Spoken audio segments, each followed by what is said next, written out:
লোহাগড়ার লক্ষ্মীপাশা চৌরাস্তায় কাঁচামালের দোকানদার ইদ্রিস মিয়া শ্রমিক নেতা মামুনকে পিটিয়ে হত্যা করেছে। মোহাম্মদ আজিজুল বিশ্বাসের পাঠানো তথ্য ও ভিডিও চিত্রে বিস্তারিত। লোহাগড়া নড়াইলের 1295 শ্রমিক ইউনিয়নের যে সেক্রেটারি রয়েছেন ওনার নাম হচ্ছে মামুন, আর তিনি কিন্তু এখানে লক্ষ্মীপাশা কাঁচামালের দোকানে এই যে ইদ্রিস মিয়ার যে দোকানটি এখানে দেখা যাচ্ছে এই দোকানে মাল কিনতে এসেছিলেন।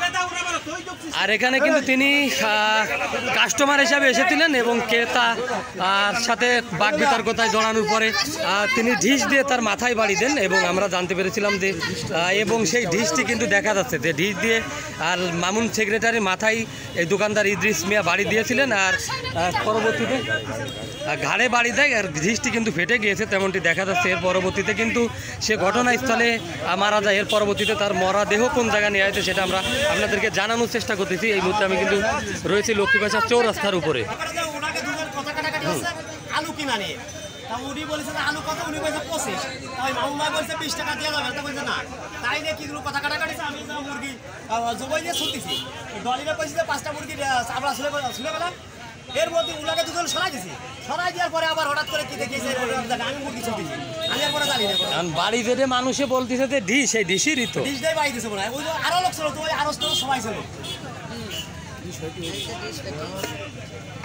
এখানে প্রত্যক্ষ যে দোষী রয়েছে আমরা কিন্তু তাদের সাথে এখানে কথা বলেছিলাম। পাশের দোকানদার সে কিন্তু জানিয়েছিলেন যে আলু কেনা বেচা নিয়ে কথা কাটাকাটি হচ্ছিল। এক পর্যায়ে দোকানদার ইদ্রিস মিয়া মামুনের পথে ক্ষিপ্ত হয়ে তার ঘাড়ে ঢিস দিয়ে আঘাত করে এবং ঘটনাস্থলে সে মারা যায়। আর এর পরবর্তীতে কিন্তু এখানে কিন্তু স্থানীয় লোকজন জড়ায় আর আস্তে আস্তে করে লক্ষ্মীপাশা চৌরাস্তার যে অবস্থা আছে সেটা দেখাচ্ছি।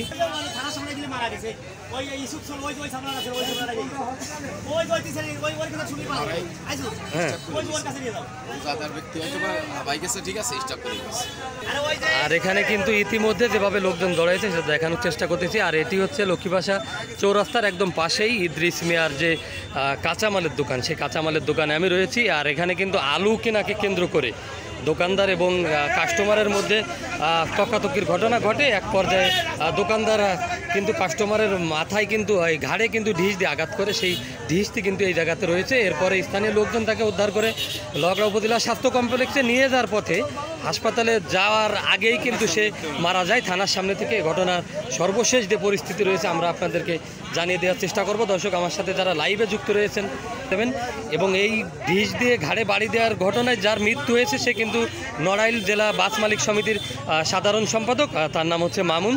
সে লোহাগড়ার মশিয়াপাড়া গ্রামের বাসিন্দা আমরা যতটুকু জানতে পেরেছি।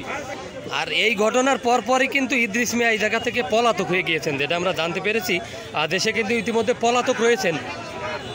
আর আজকে কিন্তু এখানে আলু কেনাকে কেন্দ্র করে এই মারামারির ঘটনা ঘটেছে লক্ষ্মীপাশা একদম চৌরাস্তার পাশেই। আমি আপনাদেরকে যদি একটু দেখিয়ে দিয়ে যাই, এই জায়গাটিতে কিন্তু এখানে যে কাঁচামালের যে দোকানগুলো রয়েছে আর এখানেই এই কাঁচামালের পাশেই কিন্তু দোকানদার ইদ্রিস মিয়া। আর তার দোকানে কিন্তু লাইন সেক্রেটারি মামুন কিন্তু এখানে বাড়ই মারে ফেলিছে দোকানদারে কাস্টমার রে। এই যে ইদ্রিস মিয়া মারে ফেলিছে শ্রমিক ইউনিয়নের নেতা মামুন রে আলু কিনা নিয়ে।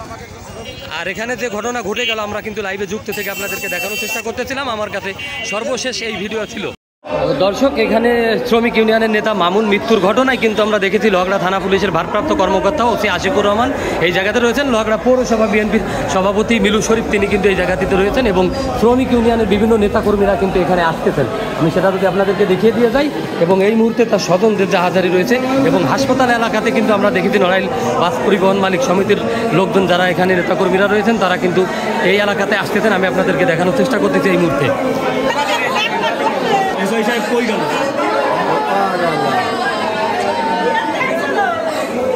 ফল দোকানদার এখানে যে দোকানদার রয়েছেন কাঁচা বাজার দোকানদার ইদ্রিস, তিনি কিন্তু যে শ্রমিক নেতা মামুন ছিল তাকে কিন্তু ঘাড়ে আঘাত করে পরবর্তীতে কিন্তু সে অসুস্থ হয়ে পড়লে হাসপাতালে আনার পথে থানার সামনে আসলে কিন্তু সে মারা যায়। এই ঘটনা কিন্তু আমরা জানতে পেরে দর্শক হাসপাতালে আসি এবং এইখানে এসে যে অবস্থা দেখেছি সেটা আপনাদেরকে দেখানোর চেষ্টা করছি। হাসপাতাল এরিয়া এখানে ঘিরে যে অবস্থা, লোকজনের যে ভিড়, তার স্বজনরা রয়েছে এবং এই ঘটনার পরে কিন্তু যে কাঁচামালের দোকানদার ইদ্রিস রয়েছেন সে কিন্তু পলাতক হয়ে গিয়েছেন, তাকে কিন্তু পাওয়া যায়নি।